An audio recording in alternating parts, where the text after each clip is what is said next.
ruangan VIP restoran itu seharusnya tertutup rapat, menjadi garis pemisah yang tidak terlihat, tapi terasa tajam, antara dunia orang-orang berkuasa dan dunia orang-orang yang hanya datang untuk bekerja.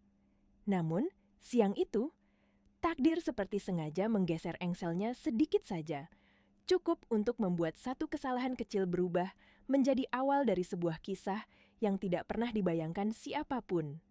Di bawah terik matahari Jakarta yang memantulkan cahaya silau dari gedung-gedung pencakar langit, berdirilah sebuah bangunan megah 3 lantai dengan arsitektur kolonial modern yang elegan. Namanya Kingdom Heritage. Restoran ternama yang menyajikan kuliner asli Indonesia dengan sentuhan kemewahan kelas atas, bukan sekadar tempat makan, tapi simbol prestis. Orang-orang yang datang ke sana bukan hanya mencari rasa kenyang, melainkan mencari pengakuan, suasana, dan kenyamanan yang nyaris sempurna. Di balik lampu kristal yang menggantung anggun di lobi utama, di balik alunan gamelan kontemporer yang lembut mengalir seperti napas panjang, seorang gadis bernama Ratih sedang berusaha menenangkan jantungnya sendiri. Usianya 23 tahun. Seragam batiknya sudah rapi, tapi ia tetap merapikan ujungnya berkali-kali, seperti seseorang yang berusaha meyakinkan diri bahwa ia pantas berada di tempat semewah ini. Ratih adalah pegawai baru. Belum genap 1 minggu ia bekerja sebagai pelayan. Bagi Ratih, diterima bekerja di restoran seperti ini adalah keajaiban yang harus disyukuri setiap detiknya. Karena Ratih tahu persis siapa dirinya. Ia tidak punya ijazah tinggi. Ia tidak punya orang tua. Ia tidak punya sanak saudara untuk tempat pulang, untuk tempat bercerita, untuk tempat mengadu saat hidup terasa terlalu berat. Hidupnya selama ini hanyalah satu kata yang terus diulang tanpa henti. Bertahan. Jam menunjukkan pukul 2 siang. Hiruk-pikuk jam makan siang di lantai 1 mulai mereda, meski masih ada tamu berlalu lalang. Perut Ratih berbunyi pelan, mengingatkan bahwa tubuhnya juga manusia, bukan mesin yang bisa terus bekerja tanpa jeda. Ia meminta izin kepada penyelia untuk mengambil jam istirahatnya, lalu berjalan sopan dengan kepala sedikit menunduk setiap kali berpapasan dengan tamu. Ratih menuju area belakang, ke ruang istirahat staf tempat biasanya para karyawan menyantap bekal. Namun langkahnya terhenti mendadak di depan pintu. Sebuah papan pengumuman berwarna kuning terpampang jelas, tulisannya membuat Ratih menelan ludah. Ruangan sedang direnovasi. Harap gunakan area lain untuk sementara waktu. Ratih tertegun. Ia baru ingat pengarahan pagi tadi, manajer operasional memang menyinggung soal perbaikan saluran air dan pengecatan ulang. Ruang staf ditutup total selama 3 hari ke depan. Bagi karyawan lama mungkin itu bukan masalah besar, mereka sudah tahu harus kemana. Tapi bagi Ratih yang masih canggung, yang belum punya teman dekat, informasi sederhana itu berubah menjadi kebingungan yang memalukan. Ia memeluk erat rantang susun tua berbahan logam di dadanya. Rantang itu peninggalan almarhumah ibunya. Satu-satunya harta yang terasa hidup, satu-satunya benda yang masih menyimpan aroma rumah, walau catnya sudah mengelupas, memperlihatkan warna perak besi yang kontras dengan kemewahan restoran tempat ia berdiri. Waktu istirahatnya tidak panjang. Kantin karyawan di gedung sebelah terasa terlalu jauh. Ratih menatap lorong, menimbang-nimbang, lalu teringat ucapan salah satu seniornya kemarin. Lantai 3 adalah area VIP yang sangat eksklusif, jarang sekali digunakan siang hari pada hari kerja. Biasanya baru ramai saat makan malam atau saat ada pemesanan khusus, bahkan untuk pejabat negara. Dalam pikiran Ratih, itu terdengar seperti tempat yang tenang. Mungkin ada sudut koridor yang kosong, cukup untuk ia duduk sebentar, menghabiskan bekalnya cepat-cepat, lalu turun lagi bekerja. Dengan langkah hati-hati, Ratih menaiki tangga memutar menuju lantai 3. Ia belum benar-benar hafal denah gedung yang luas ini. Lorong-lorong panjang dengan karpet tebal peredam suara sering membuatnya kehilangan orientasi. Tapi Ratih tetap berjalan, menahan rasa khawatir yang menempel di dada seperti beban kecil. Begitu mencapai lantai paling atas, suasananya berubah 180 derajat. Jika di bawah penuh suara denting sendok garpu dan obrolan tamu, di sini hening, dingin, dan tenang seperti ruang yang sengaja dibuat untuk menyimpan rahasia. Aroma pengharum ruangan beraroma melati menyambut indera penciumannya. Karpet merah marun yang tebal meredam langkah sepatu pantofel murah Ratih yang solnya mulai tipis, seolah lantai itu menelan setiap bunyi agar tak ada siapapun yang merasa terganggu.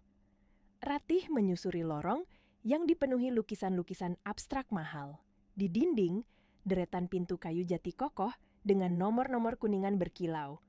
VIP 1, VIP 2, VIP 3, dan seterusnya. Ratih mencari pintu yang sedikit terbuka atau ruangan yang tampak tak berpenghuni. Ia hanya butuh 15 menit.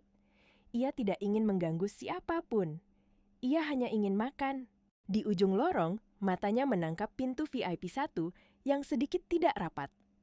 Lampu indikator di atas pintu itu mati. Dalam pemahaman Ratih yang masih terbatas, itu berarti ruangan sedang tidak digunakan. Ratih tidak tahu bahwa sistem indikator di ruangan itu sedang mengalami gangguan teknis kecil. Ia hanya melihat sebuah kesempatan, sebuah tempat kosong yang mungkin menyelamatkan perutnya dari lapar. Dengan kepolosan yang lahir dari hidup yang terlalu sering harus menahan diri, Ratih memberanikan diri mengetuk pelan pintu kayu yang berat itu. Sekali, 2 kali. Hening, tidak ada jawaban. Permisi? Assalamualaikum. Ucapnya lirih, nyaris seperti berbisik, seakan takut suaranya memantul dan memanggil masalah. Tidak ada jawaban. Ratih menelan ludah, lalu mendorong pintu itu perlahan. Ruangan VIP 1 adalah ruangan terbesar dan termewah di restoran itu. Di dalamnya ada meja panjang dari kayu mahoni, kursi-kursi empuk berlapis bludru, dan jendela kaca raksasa yang menampilkan pemandangan Jakarta dari ketinggian. Tirai tertutup setengah, membuat ruangan agak remang, namun terasa sejuk dan menenangkan, seperti dunia lain yang terpisah dari keramaian di bawah. Ratih melangkah masuk, berniat duduk di kursi paling pojok dekat pintu agar tidak mengotori area utama. Tapi baru 3 langkah, matanya menangkap siluet seseorang duduk di kursi menghadap jendela, membelakangi pintu masuk. Jantung Ratih seperti berhenti seketika. Tubuhnya kaku. Telapak tangannya mendadak dingin. Ruangan ini tidak kosong. Orang itu adalah Bima, pria berusia akhir 30-an. Mengenakan kemeja putih dengan lengan digulung sebatas siku. Jas mahal tersampir asal di sandaran kursi, seperti ia tidak peduli lagi pada tampilan rapi yang biasanya melekat pada orang sekelasnya. Bima duduk diam, menatap kosong ke arah kemacetan di bawah sana, seolah hiruk-pikuk kota hanyalah layar yang memutar ulang kesepian di dalam dirinya. Ratih tidak tahu saat itu bahwa Bima adalah pemilik tunggal jaringan restoran Kingdom Heritage, pria yang memiliki banyak cabang di seluruh Indonesia. Hari itu, ia datang tanpa memberitahu manajer atau staf. Ia sedang lelah, sangat lelah. Bukan lelah fisik, melainkan lelah batin. Bisnisnya sukses besar, uangnya seolah tak berseri, tapi hatinya kosong. Sejak ibunya meninggal 5 tahun lalu, Bima merasa kehilangan rumah tempat ia pulang. Ia merindukan kasih sayang yang tulus, sesuatu yang tidak bisa dibeli dengan seluruh aset yang ia miliki. Saat pintu terbuka, Bima tidak menoleh. Ia mengira itu manajer restoran yang mungkin tahu kedatangannya dan ingin menyapa atau membawa laporan. Dan Bima sedang tidak ingin bicara tentang angka, profit, atau strategi. Ia hanya ingin tenang, sementara itu Ratih panik luar biasa. Wajahnya pucat pasi. Dalam pikirannya, satu kesalahan ini bisa menghancurkan segalanya. Ia baru bekerja seminggu. Ia sangat butuh pekerjaan ini untuk menyambung hidup. Tangannya yang memegang rantang gemetar hebat sampai menimbulkan bunyi kelinting kecil, gagang rantang beradu dengan wadahnya. Bunyi logam itulah yang akhirnya membuat Bima menoleh. Dan untuk pertama kalinya, tatapan dua dunia yang berbeda bertemu di satu titik yang sama. Bima tidak melihat manajer berdasi. Ia melihat seorang gadis muda bertubuh mungil, wajahnya polos, tanpa riasan tebal, berdiri kaku dekat pintu sambil mendekap sebuah rantang kuno. Mata gadis itu bulat, memantulkan ketakutan sekaligus kepolosan yang jarang sekali ia temui dalam dunia bisnis yang keras dan penuh kepura-puraan. Ratih terbata-bata, suaranya bergetar. Maafkan saya, Tuan. Saya tidak tahu ada orang di sini. Saya pikir ruangan ini kosong. Saya karyawan baru, saya salah ruangan, maafkan saya akan keluar sekarang. Ia membungkuk berkali-kali, seperti ingin mengecilkan dirinya sampai tidak terlihat. Lalu ia berbalik dengan cepat, hendak melarikan diri dari situasi yang ia anggap bencana. Namun, saat Ratih berbalik, tutup rantangnya sedikit bergeser. Dari celah kecil itu, keluar sebuah aroma. Aroma santan yang dimasak lama dengan bumbu rempah. Aroma lengkuas, daun salam, terasi bakar, dan cabai hijau. Aroma sayur lodeh. Aroma itu melayang pelan di udara, menembus dinginnya AC ruangan, dan sampai ke hidung Bima seperti sebuah kunci yang memutar paksa pintu kenangan yang sudah lama ia kunci rapat. Wajah Bima berubah, tatapannya yang tadi kosong mendadak membeku, dan di detik yang sama, suara Bima terdengar berat dan serak, memecah keheningan ruangan. Tunggu, Ratih baru saja menoleh setengah badan, siap melangkah keluar secepat mungkin, ketika satu kata itu menghantam udara seperti palu yang memaku kakinya ke lantai. Tunggu! Suara pria itu berat dan serak, bukan suara orang yang marah, melainkan suara seseorang yang menahan sesuatu terlalu lama sampai akhirnya retak dari dalam. Ratih berhenti. Punggungnya menegang. Ia tidak berani menoleh penuh, seolah menoleh saja bisa membuatnya dihukum saat itu juga. Air mata yang tadi ditahannya mulai menggenang di pelupuk matanya. Ia menggigit bibir, mencoba menahan gemetar yang menjalar dari ujung jari sampai ke bahu. Dalam hatinya, Ratih hanya memikirkan satu hal. Ia sangat butuh pekerjaan ini. Sangat butuh. Di kota yang kejam seperti Jakarta, kehilangan pekerjaan berarti kehilangan semuanya. Lalu suara itu datang lagi. Kali ini jauh lebih lembut, seperti angin yang tiba-tiba berubah arah setelah badai. Kamu tidak akan dipecat. Tidak akan. Ratih menelan ludah, dadanya yang terasa sesak sedikit longgar, tapi takutnya belum pergi.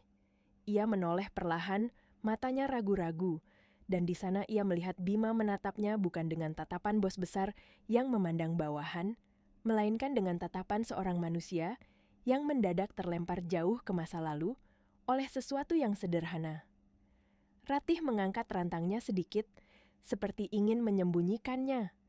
Seperti anak kecil yang membawa sesuatu yang dianggap memalukan. Ia tersenyum canggung, suaranya kecil sekali saat berkata bahwa itu hanya bekal makan siangnya, dan ia minta maaf kalau baunya mengganggu. Ia bahkan menambahkan bahwa itu cuma makanan kampung, sederhana, tidak layak berada di ruangan semewah ini. Namun, Bima tidak tampak terganggu. Justru sebaliknya, di wajahnya ada sesuatu yang bergetar, seperti perasaan yang sedang bangun dari tidur panjang.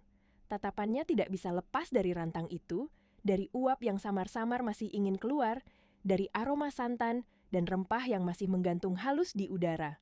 Boleh saya lihat? Tanyanya pelan. Ratih ragu. Ia merasa makanan itu terlalu biasa, terlalu sederhana, terlalu tidak pantas untuk mata orang yang jelas-jelas hidup di dunia berbeda. Tapi, permintaan Bima tidak terdengar seperti perintah, lebih seperti permohonan yang ditahan-tahan, seperti orang yang sedang meminta sedikit obat untuk luka yang tidak terlihat. Dengan tangan gemetar, Ratih melangkah mendekat. Ia meletakkan rantang itu di atas meja kecil dekat pintu, seolah memilih posisi yang paling aman, paling tidak mengganggu. Lalu ia membuka kait rantangnya perlahan. Bunyi klik terdengar nyaring di ruangan sunyi itu, membuat Ratih semakin gugup. Saat tutup rantang terbuka sepenuhnya, uap panas mengepul tipis, aroma sayur lodeh menyeruak lebih jelas, hangat, akrab, dan entah bagaimana terasa sangat manusiawi di tengah kemewahan yang dingin. Di dalamnya, terlihat kuah santan yang pekat, kacang panjang yang lembut karena dimasak lama, potongan terong yang menyerap bumbu, irisan cabai hijau dan merah yang mengambang menggoda, semuanya tampak sederhana tapi jujur, seperti masakan yang dibuat dengan hati, bukan untuk dipamerkan. Bima menatap sayur itu tanpa berkedip. Tenggorokannya bergerak naik turun, seperti ada sesuatu yang ingin keluar tapi tertahan. Ia tampak bingung pada dirinya sendiri, seolah tidak percaya bahwa sebuah makanan bisa membuat dadanya sesakit ini. Bagaimana mungkin? Gumamnya lirih, nyaris tidak terdengar, bagaimana mungkin semangkuk sayur sederhana bisa meruntuhkan pertahanan saya. Lalu ia mengangkat pandangannya ke Ratih. "Siapa namamu?" Ratih menelan ludah lagi. Ia menjawab dengan sopan bahwa namanya Ratih. Dan ketika Bima bertanya apakah Ratih memasaknya sendiri, Ratih mengangguk pelan, mengatakan itu masakan ibunya dulu. Lalu suaranya melemah ketika ia menyebut ibunya sudah tiada. Kata almarhumah itu seperti membuat ruangan semakin hening, dan Bima menatap wajah Ratih lebih dalam, seakan melihat kesedihan yang sama yang selama ini ia simpan sendirian.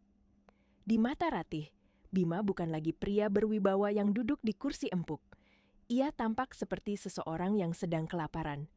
Bukan kelaparan perut, tapi kelaparan jiwa, kelaparan akan sesuatu yang tidak ada di menu restoran manapun. "Saya boleh makan ini?" tanya Bima lagi. Dan kali ini suaranya terdengar hampir memohon. Matanya menyiratkan kepedihan yang menekan, namun juga ketulusan yang tidak dibuat-buat. Ratih terbelalak. Ia bingung, karena dalam pikirannya, orang seperti Bima bisa memesan apapun. Apapun. Tapi ia melihat ketulusan itu, dan entah kenapa, ia tidak tega menolak. Dengan cepat, ia mengambil sendok dari dalam tas kecilnya, lalu menyodorkannya, bahkan menyiapkan tutup rantang yang bersih sebagai piring kecil. Ia meminta maaf sekali lagi kalau rasanya kurang pas di lidah orang kaya, kalimat yang keluar dari mulutnya dengan rendah hati. Bukan untuk menjilat, tapi karena ia memang terbiasa merendahkan dirinya agar tidak menyusahkan siapapun. Bima mengambil sendok itu. Tangannya yang tadi terlihat kokoh kini sedikit bergetar. Ia mengangkat sendok perlahan, menghirup aromanya dalam-dalam sekali lagi, seolah memastikan bahwa ini nyata. Matanya terpejam sejenak, membiarkan aroma itu membawa dirinya pulang ke tempat yang sudah lama hilang. Lalu ia mencicipi, dan saat kuah santan menyentuh lidahnya, saat rempah-rempah yang matang sempurna meledak pelan di mulutnya, wajah Bima berubah total. Itu bukan sekadar enak. Itu seperti sebuah pintu yang terbuka di dalam dadanya. Pintu yang selama 5 tahun terkunci rapat oleh kesibukan, kesombongan, dan kesepian. Dalam satu suapan, ia seperti kembali menjadi anak kecil yang duduk di dapur rumah sederhana, mendengar suara ibunya tertawa, mencium aroma masakan yang membuat dunia terasa aman. Air mata jatuh tanpa izin. Ratih tersentak kaget. Ia menahan napas. Ia tidak pernah melihat pria dewasa menangis seperti itu. Bima buru-buru menunduk, menghapus air matanya dengan punggung tangan, tapi air itu terus mengalir, bukan karena ia lemah, melainkan karena beban yang ia pikul selama ini akhirnya menemukan tempat untuk runtuh. Ratih berdiri kaku beberapa detik, lalu ia memberanikan diri bicara dengan suara selembut mungkin, meminta Bima duduk kembali, tenangkan diri. Ia melangkah cepat, mengambil gelas air putih yang memang sudah ada di ruangan VIP, lalu menyodorkannya dengan kedua tangan. Ia tidak bertanya apa-apa. Ia tidak memaksa. Ia hanya hadir, seperti seseorang yang mengerti bahwa ada saatnya manusia tidak butuh nasihat, hanya butuh ditemani. Bima meneguk air itu pelan. Ia mengangguk lalu menatap Ratih lagi. Ada rasa malu di wajahnya karena ia menangis di depan seorang pelayan. Namun, lebih besar dari itu, ada rasa syukur yang sulit dijelaskan, seperti ia baru saja diselamatkan dari tenggelam oleh tangan yang tidak ia duga. Ratih mempersilakan Bima menghabiskan makanannya. Ia bahkan berkata, jangan pikirkan dirinya seakan ia benar-benar tidak masalah jika jatah makan siangnya habis. Dan Bima, yang awalnya ragu, akhirnya makan lagi. Suapan demi suapan masuk ke mulutnya, dan setiap suapan seperti menambal sesuatu yang robek di hatinya. Dalam diam, Bima terlempar ke masa kecilnya. Ia melihat dapur berlantai tanah di rumah sederhana. Ibunya bangun sebelum subuh, menyalakan kompor, mengaduk santan dengan sabar, menaburkan bumbu dengan tangan yang sudah lelah, tapi tetap hangat.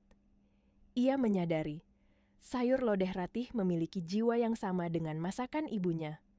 Ada rasa sabar di dalam bumbunya. Ada ketulusan yang tidak bisa dibeli. tidak bisa dipesan lewat menu paling mahal sekalipun. Air mata Bima jatuh lagi. Kali ini, diam-diam menetes ke dalam makanannya. Ia makan sambil menangis tanpa suara. Tangisan yang bukan histeris, melainkan tangisan pelepasan, seperti seseorang yang akhirnya boleh berhenti berpura-pura kuat. Ratih memperhatikan dari jauh, hatinya ikut terasa nyeri. Ia tidak tahu masalah apa yang sedang dihadapi pria ini, tapi ia bisa merasakan luka itu seperti hawa dingin yang menyelinap ke tulang. Saat Bima tersedak kecil karena makan terlalu cepat, Ratih segera mengambil tisu dan meletakkannya di dekat tangan Bima. Gerakannya cepat, cekatan, penuh perhatian, tanpa menunggu diminta. Dan ketika beberapa menit berlalu, Bima akhirnya berhenti. Ia menarik napas panjang. Wajahnya terlihat lebih tenang. Matanya masih basah, tapi sorotnya berbeda, lebih hangat, seolah perutnya kenyang, dan jiwanya pun ikut tersentuh kenyang yang aneh, kenyang yang tidak pernah ia rasakan dari makanan manapun. Bima kemudian menatap Ratih lebih lama. Ia meneliti gadis di hadapannya itu. Seragam batiknya sedikit kebesaran di tubuh Ratih yang kurus. Rambutnya terikat rapi tanpa hiasan mahal. Wajahnya polos, tanpa bedak tebal. Tapi matanya bersinar jernih seperti mata orang yang pernah banyak terluka namun tidak kehilangan kebaikan. Di dalam tatapan Bima, ada satu pertanyaan besar yang belum ia ucapkan. Ada rasa ingin tahu yang mulai tumbuh, rasa yang membuatnya ingin mengenal Ratih bukan sebagai pelayan yang salah masuk ruangan VIP, melainkan sebagai manusia yang baru saja mengubah hari terburuknya menjadi sesuatu yang tidak ia duga. Ratih masih berdiri kaku di dekat meja. Seperti takut jika ia bergerak sedikit saja, momen rapuh itu akan pecah dan berubah menjadi amarah. Tapi Bima justru menatapnya dengan hangat, lalu menghela napas panjang, seolah baru saja selesai menahan badai di dalam dadanya selama bertahun-tahun. "Terima kasih, Ratih," ucapnya tulus. "Kamu tidak tahu betapa besar artinya ini buat saya hari ini." Ratih buru-buru menunduk, kedua tangannya saling menggenggam di depan perut. Sikap yang biasa ia lakukan saat merasa kecil di hadapan orang yang lebih berkuasa.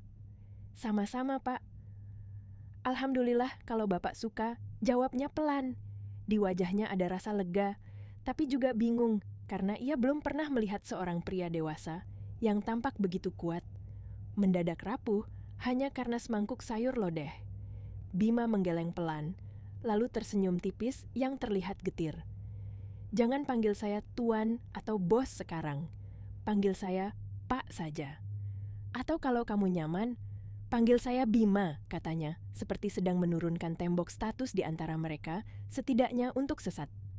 "Saya cuma pelanggan yang kebetulan sedang rindu rumah." Kata-kata itu membuat Ratih terdiam. Ia tidak tahu harus menjawab apa. Ada rasa kasihan yang menyusup, tapi ia menahannya, takut dianggap lancang. Namun Bima malah melanjutkan, suaranya semakin lembut, seperti seseorang yang akhirnya berani bercerita.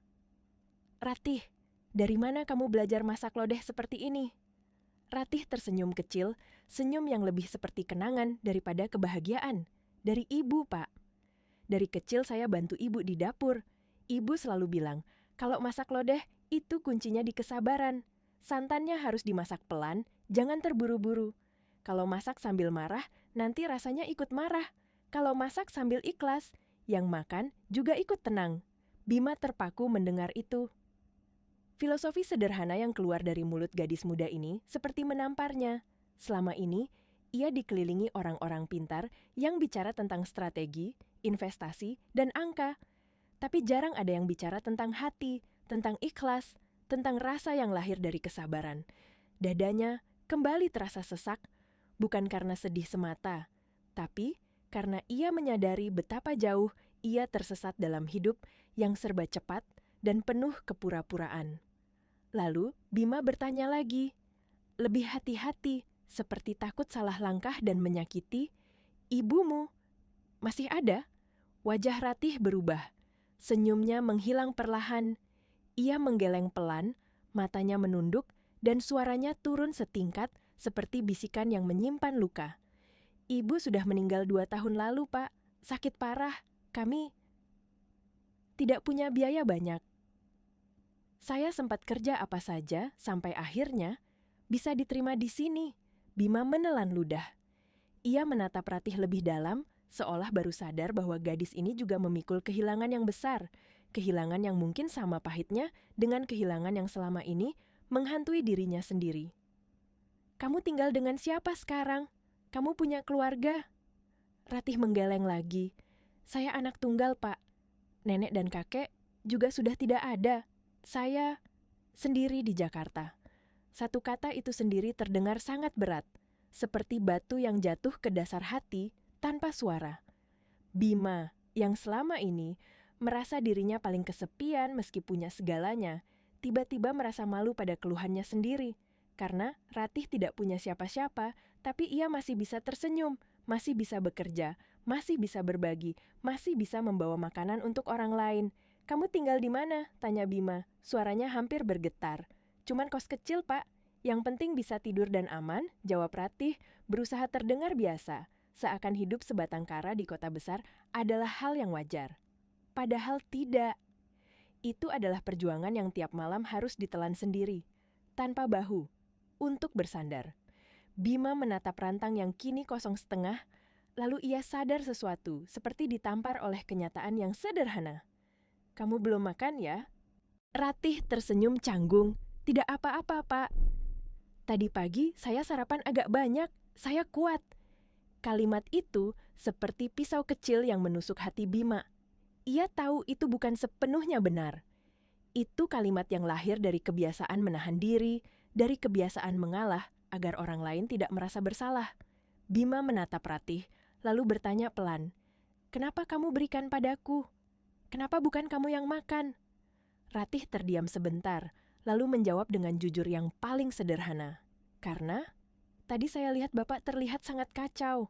Maaf, Pak, saya bukan mau ikut campur, tapi saya merasa kalau di depan kita ada orang yang lebih membutuhkan, kita harus berbagi. Mungkin itu rezeki Bapak dari Allah lewat tangan saya. Saya nanti bisa minum air putih banyak biar kenyang." Bima menunduk. Ada sesuatu yang bergolak di dalam dirinya. Ia yang hidup di dunia transaksi, dunia hitung-hitungan, dunia orang memberi sesuatu dengan harapan dibalas. Tiba-tiba bertemu seseorang yang memberi tanpa syarat. Bukan karena ingin dipuji, bukan karena ingin naik jabatan, bahkan bukan karena berharap uang. Bima merogoh saku jasnya. Refleks ingin mengambil dompet. Tapi baru saja ujung dompet itu terlihat, Ratih langsung menggeleng cepat, wajahnya panik. "Jangan, Pak. Saya tidak mau. Tadi saya kasih bukan buat dibayar." Bima membeku. Untuk pertama kalinya, ia benar-benar merasa uangnya tidak selalu bisa menyelesaikan segalanya. Dan untuk pertama kalinya juga, ia merasa dirinya sedang bertemu permata yang tersembunyi di tumpukan jerami. Sesuatu yang jarang ada di dunia yang ia kenal. "Ratih," kata Bima lembut, "terima kasih. Saya tidak akan melupakan ini." Belum sempat Ratih menjawab, tiba-tiba terdengar ketukan pintu dari luar. Tok, tok, tok. Ratih terlonjak kaget. Wajahnya kembali pucat, seolah semua keberanian yang baru tumbuh barusan langsung patah. Ia seperti sudah membayangkan bentakan, hukuman, bahkan pemecatan. Bima menatapnya dan tersenyum menenangkan. Aura kepemimpinannya kembali muncul. Kali ini bukan untuk menekan, tapi untuk melindungi. "Masuk," ucapnya tegas. Pintu terbuka dan masuklah Pak Haryo, manajer restoran cabang itu. Wajahnya semula tegang, tapi begitu ia melihat siapa yang duduk di ruangan VIP 1, tubuhnya seketika kaku. Ia seperti kehilangan napas. Matanya membelalak, lalu ia buru-buru membungkuk dalam-dalam. "Selamat siang, Pak Bima," ucapnya gugup. Suaranya hampir tersedak, karena ia baru sadar bos besar, pemilik seluruh jaringan restoran sedang duduk di hadapannya. Pak Haryo sempat hendak melanjutkan kalimat, tapi tatapan Bima memberi kode halus. Ia menelan kembali semua kata formal yang ingin keluar, dan mungkin karena gugup, mungkin karena refleks kebiasaan, Pak Haryo malah menoleh tajam ke Ratih. "Ratih, kenapa kamu di sini? Kenapa mengganggu tamu VIP? Bukannya kerja malah keluyuran." Ratih menunduk dalam-dalam. Tubuhnya gemetar. "Maaf, Pak. Saya salah masuk. Saya tidak tahu." Namun sebelum Ratih selesai, suara Bima memotong, tenang tapi tak terbantahkan. Dia tidak mengganggu. Justru saya yang meminta dia di sini. Pelayanannya sangat memuaskan. Dia sangat membantu saya yang sedang kurang enak badan. Jadi, tolong jangan beri sanksi apapun pada karyawan ini. Dia melakukan tugasnya dengan sangat baik. Pak Haryo terdiam, lalu buru-buru mengangguk berkali-kali, wajahnya berubah total, dari marah menjadi takut. Baik Pak, maaf Pak, saya mengerti. Ratih menarik napas lega yang panjang, seolah baru saja lolos dari lubang jarum. Kakinya terasa lemas. Ia menatap Bima dengan mata berkaca-kaca, penuh syukur. Terima kasih, banyak sudah membela saya, Pak. Kalau tidak ada Bapak, saya pasti sudah. Bima mengangkat tangan, menghentikan kalimat Ratih. Sudah, sekarang kembali bekerja. Nanti teman-temanmu mencari. Dan Ratih, besok kalau kamu bawa lodeh lagi, bolehkah saya mencicipinya lagi? Ratih terkejut, tapi senyumnya muncul, hangat dan tulus. Iya, Pak. Kalau Bapak suka, saya bawa. Jawabnya pelan. Ratih lalu berjalan keluar ruangan dengan langkah yang jauh lebih ringan daripada saat ia masuk tadi. Sementara, Bima memandangi punggung gadis itu sampai pintu tertutup sempurna. Aroma lodeh yang tadi memenuhi ruangan memang perlahan memudar. Tapi di hati Bima, sesuatu justru baru saja tumbuh. Bukan sekadar rasa enak, melainkan rasa pulang, rasa hangat, rasa yang membuatnya ingin kembali lagi ke tempat ini. Bukan untuk inspeksi, bukan untuk bisnis, tapi untuk mencari sesuatu yang selama ini hilang dari hidupnya. Hari-hari berikutnya, Ratih kira semuanya akan kembali normal, seolah kejadian salah masuk ruangan VIP itu hanya mimpi buruk yang lewat sebentar, lalu hilang. Tapi ternyata, justru sejak siang, itulah hidupnya mulai bergeser pelan, seperti ada tangan tak terlihat yang memutar arah kompasnya tanpa ia sadari. Tanpa Ratih duga, pria yang ia kenal sebagai Pak Bima itu benar-benar kembali. Bukan sekali dua kali. Hampir setiap siang, tepat di jam yang sama, sebuah sedan hitam mewah berhenti di depan restoran. Para staf yang biasanya sibuk mendadak lebih rapi, lebih tegang, lebih waspada. Ada yang berbisik-bisik, ada yang menahan napas, ada yang pura-pura tidak melihat, tapi sebenarnya mengintip dari balik pilar. Dan di antara semua mata yang memandang, Ratih merasa dadanya seperti ditarik-tarik, campur aduk antara gugup, takut dan bingung. Pak Haryo yang biasanya galak, tiba-tiba berubah sikap setiap kali Pak Bima datang.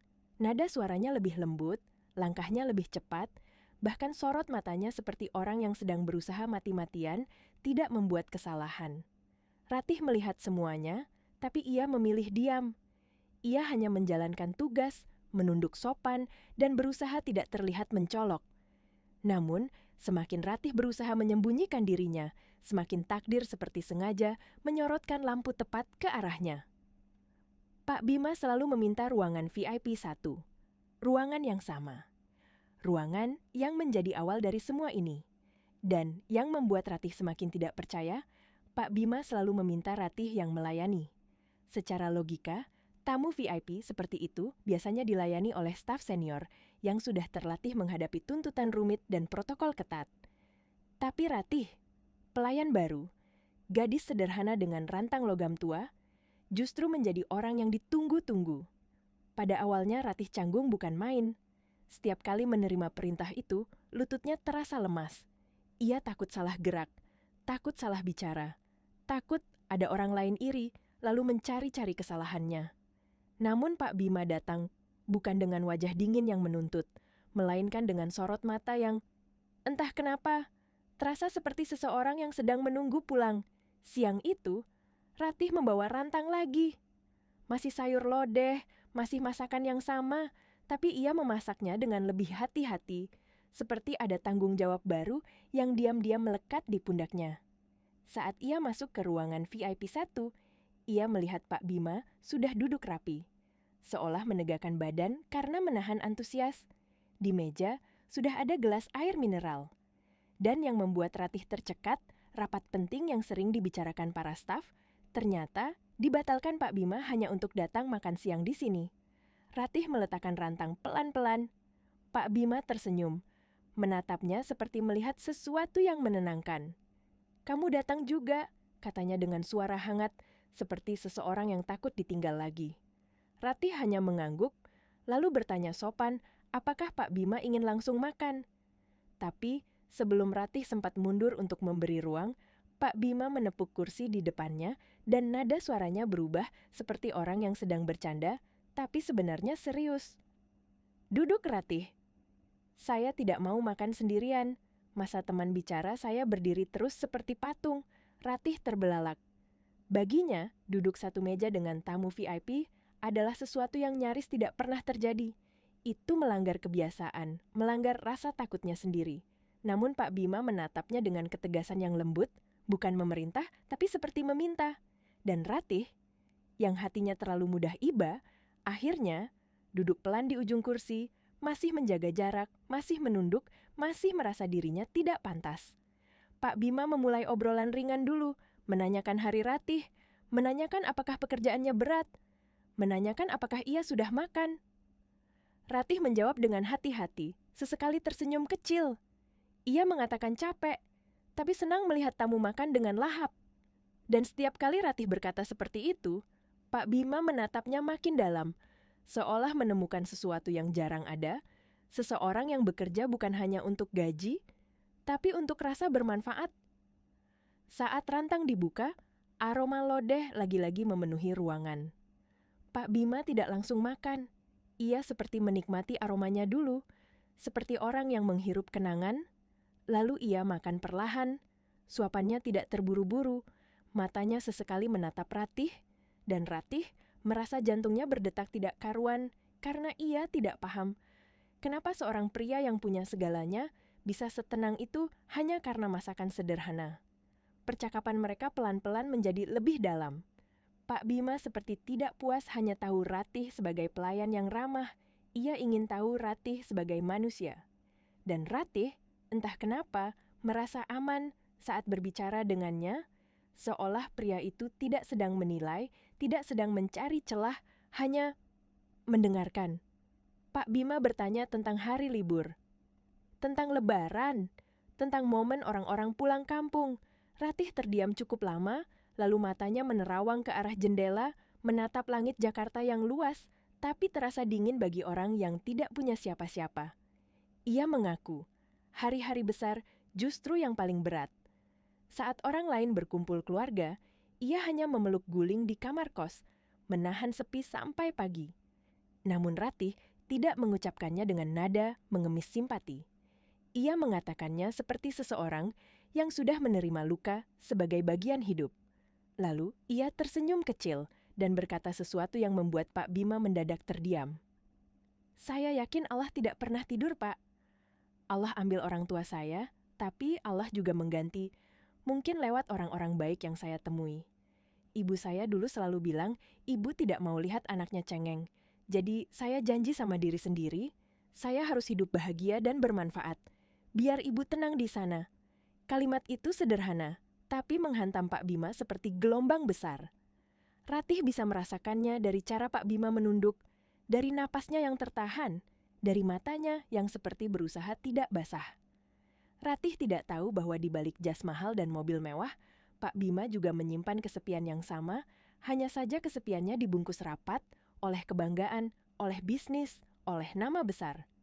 Pak Bima bergumam pelan, "Kamu gadis yang luar biasa, Ratih." Dan untuk pertama kalinya, Ratih melihat tatapan itu bukan tatapan pelanggan, bukan tatapan bos, melainkan tatapan seseorang yang seperti baru belajar lagi apa arti tulus dari seorang gadis yang hidupnya jauh lebih berat daripada dirinya. Sejak hari itu, rasa ingin tahu Pak Bima tumbuh semakin besar. Ia mulai bertanya-tanya, seperti apa kehidupan Ratih di luar restoran? Seperti apa gadis ini bertahan sendirian? Seberapa besar kebaikan hatinya yang sebenarnya? Dan siang itu, setelah Ratih kembali bekerja dan meninggalkan ruangan VIP 1, Pak Bima tidak langsung pulang. Ada keputusan kecil yang ia ambil diam-diam. Keputusan yang tidak ia sampaikan pada siapapun. Keputusan yang membuatnya, untuk pertama kalinya dalam hidup, ingin mengenal seseorang bukan dari laporan, bukan dari latar belakang keluarga, bukan dari status, tapi dari langkah-langkah kecil yang orang itu jalani saat tidak ada yang melihat. Dan sore itu, ketika jam kerja Ratih hampir selesai, Pak Bima melakukan sesuatu yang bahkan dirinya sendiri tidak pernah ia bayangkan akan ia lakukan. Dia menunggu. Beberapa hari setelah kejadian di ruangan VIP itu, semuanya berjalan seperti mimpi yang pelan-pelan berubah jadi kebiasaan. Pak Bima terus datang, terus meminta Ratih yang melayani, dan Ratih mencoba menganggapnya sebagai takdir aneh yang tidak perlu dipikirkan terlalu jauh. Tapi, suatu siang, saat Ratih masuk membawa rantang seperti biasa, ia langsung melihat wajah Pak Bima berbeda. Pucat, matanya redup, senyumnya tipis seperti dipaksakan. Ratih tidak tahan melihat orang lain menahan sakit, apalagi orang yang selama ini menatapnya dengan hangat. Ia spontan mengomel halus, mengatakan tubuh itu amanah, uang bisa dicari, tapi badan kalau rusak susah gantinya. Pak Bima hanya tersenyum kecil, dan untuk pertama kalinya, Ratih melihat pria itu seperti anak yang rindu dimarahi dengan lembut oleh seseorang yang peduli. Ratih berlari kecil mengambil teh jahe. Ia menuang air panas, memasukkan jahe, gula aren, mengaduknya pelan sampai aromanya hangat. Ketika Pak Bima menyeruput, wajahnya sedikit lebih tenang. Ratih berkata bahwa jahe bisa mengusir angin dan pusing, lalu tanpa sadar, ia menyebut satu kata yang selalu membuat ruang di sekitar Pak Bima terasa sunyi, kata sendirian. Ratih bilang ia terbiasa mengurus dirinya sendiri karena ia memang sendirian di kota ini. Dan Pak Bima, yang hidupnya dikelilingi banyak orang, tiba-tiba merasa kata itu lebih dingin daripada AC ruangan VIP. Di hari itu juga, dengan suara yang ragu-ragu tapi jujur, Pak Bima meminta sesuatu yang sederhana. Ia ingin bertemu Ratih di luar restoran, hanya sebentar, di hari liburnya, bukan sebagai tamu VIP dan pelayan, tapi sebagai dua manusia yang sama-sama lelah dan sama-sama butuh teman bicara. Ratih terdiam lama, karena permintaan itu terdengar terlalu berani. Tapi Pak Bima meyakinkan, ia tidak ingin mempermalukan Ratih, ia hanya ingin mengenalnya apa adanya. Ratih akhirnya mengangguk pelan, dengan syarat yang membuat Pak Bima semakin kagum. Ratih tidak mau ada hal yang membuat orang lain salah paham, ia ingin semuanya tetap baik dan terhormat. Hari libur itu datang. Pak Bima benar-benar menepati janji. Ia datang tanpa banyak gaya, membawa buah tangan, dan mengikuti Ratih masuk ke gang sempit menuju kos kecilnya, tanpa jijik, tanpa mengeluh. Di ruang yang sempit dan panas, Ratih mengajarinya memotong sayur, mengulek bumbu, menakar santan dengan sabar. Tangan Pak Bima yang biasanya menandatangani dokumen miliaran rupiah kini belajar memegang cobek, dan ia tertawa kecil ketika Ratih membenarkan posisi tangannya seperti guru yang telaten. Untuk pertama kalinya, Pak Bima merasakan bahagia yang aneh, bahagia yang tidak punya harga, bahagia yang tidak datang dari pujian rapat direksi, melainkan dari bau bawang yang ditumis dan tawa sederhana di dapur sempit. Namun, kebahagiaan itu tidak bertahan lama di hati Ratih, karena beberapa hari setelahnya, sesuatu terjadi yang membuat dunia Ratih seperti runtuh seketika. Suatu siang, saat Ratih sedang bekerja, seorang pria datang menjemputnya dengan sikap yang terlalu hormat. Para staf mendadak tegang, manajer mendadak gugup. Ratih dibawa ke sebuah gedung mewah, naik lift yang dingin dan sunyi, melewati lorong yang lantainya mengilap seperti cermin. Ratih berjalan sambil memeluk rantangnya erat-erat, jantungnya tidak berhenti bertanya, "Ada apa ini? Apa aku salah? Apa aku akan dipecat? Apa aku sudah membuat masalah besar tanpa sadar?" Ketika pintu besar terbuka, Ratih melihat sebuah ruangan luas, megah, dan di dindingnya terpasang logo perusahaan dengan huruf besar yang membuat darahnya seperti berhenti mengalir. Nama Kingdom Heritage Group, dan di bawahnya tertulis jelas jabatan pemilik dan pemimpin tertinggi. Ratih merasa lututnya lemas, karena di saat yang sama, ia melihat Pak Bima di ruangan itu, bukan lagi Pak Bima yang duduk santai di ruangan VIP restoran, tapi Pak Bima yang berdiri di pusat istana, pemiliknya, rajanya. Jurang yang selama ini Ratih kira kecil, ternyata seluas langit dan bumi. Ratih menangis, bukan karena ingin belas kasihan, tapi karena rasa minder yang menghantamnya seperti ombak besar. Ia merasa lancang, ia merasa tidak tahu diri. Ia teringat dirinya yang pernah mengomel halus Saat Pak Bima sakit, teringat dirinya yang pernah mengajak Pak Bima makan di dapur kos yang sempit, teringat dirinya yang pernah duduk berhadapan di meja sederhana, seperti mereka setara. Ratih membungkuk berkali-kali, meminta maaf dengan suara bergetar, mengatakan ia tidak tahu. Ia sungguh tidak tahu siapa Pak Bima sebenarnya. Ia tidak akan berani melangkah sejauh itu jika ia tahu. Di detik itu, Ratih seperti ingin menghapus semua momen hangat yang sempat terjadi. Bukan karena ia membenci Pak Bima, tapi karena ia takut dirinya dianggap bermimpi terlalu tinggi. Pak Bima menatap Ratih lama. Di matanya tidak ada kemarahan, justru ada rasa sakit, karena ia melihat bagaimana gadis itu menurunkan dirinya sendiri sampai hampir tidak bersisa. Pak Bima mencoba menenangkan, mencoba menjelaskan bahwa ia sengaja tidak ingin Ratih melihatnya sebagai pemilik, ia ingin Ratih melihatnya sebagai manusia. Tapi luka di hati Ratih sudah terlanjur terbuka. Sejak hari itu, Ratih mulai menjaga jarak. Ia tetap bekerja, tetap sopan, tetap melayani, tapi ia tidak lagi duduk, tidak lagi bercerita, tidak lagi tersenyum lepas. Ia seperti menarik kembali hatinya ke tempat aman, ke tempat sunyi yang sudah lama ia kenal. Dan Pak Bima merasakannya. Ia merasakan Ratih menjauh seperti pintu yang pelan-pelan ditutup dari dalam. Semakin Ratih menghindar, semakin Pak Bima merasa takut kehilangan sesuatu yang belum sempat ia genggam. Sore itu, langit Jakarta mendadak gelap. Awan turun rendah. Hujan seperti ditahan, menunggu waktu yang tepat untuk jatuh. Ketika jam kerja hampir selesai, Pak Bima tidak kembali ke mobilnya seperti biasanya.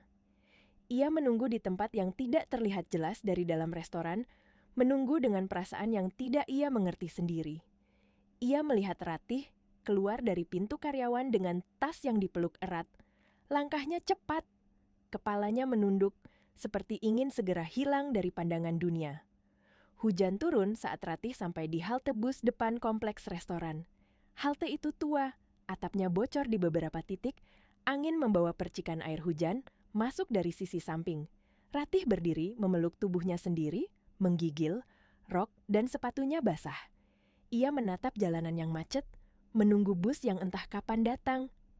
Di tengah suara hujan yang memukul aspal, Ratih tiba-tiba teringat ibunya, dan rasa rindu itu datang seperti pisau yang pelan-pelan mengiris dada. Ratih menahan tangis, karena tidak ada siapapun di sana yang bisa ia peluk. Lalu, sebuah sedan hitam mewah berhenti tidak jauh dari halte. Mobil itu sangat familiar. Ratih menoleh dan jantungnya seperti terjatuh. Pintu belakang terbuka dan Pak Bima turun di tengah hujan tanpa menunggu siapapun. Ia mengambil payung, berlari kecil, lalu berdiri tepat di samping Ratih, memayungi tubuh Ratih dari tempias air yang dibawa angin. Ratih kaget, suaranya panik bercampur takut. "Pak, Bapak ngapain di sini? Bapak bisa sakit lagi." "Masuk ke mobil, Pak." Pak Bima tidak bergerak. Ia tetap berdiri, tetap memayungi Ratih, dan matanya menatap Ratih seperti seseorang yang sudah lelah mengejar, namun tidak mau menyerah. Setelah memastikan Ratih tidak lagi kena percikan, ia melipat payungnya sedikit, karena atap halte cukup melindungi. Lalu ia duduk di bangku besi halte yang dingin dan basah, seolah ia tidak peduli bajunya kuyup, seolah ia hanya peduli satu hal, menemani gadis itu di momen paling sepi. Ratih menelan ludah, tidak tahu harus berbuat apa. Ia masih berdiri, tapi Pak Bima menepuk pelan bangku di sampingnya.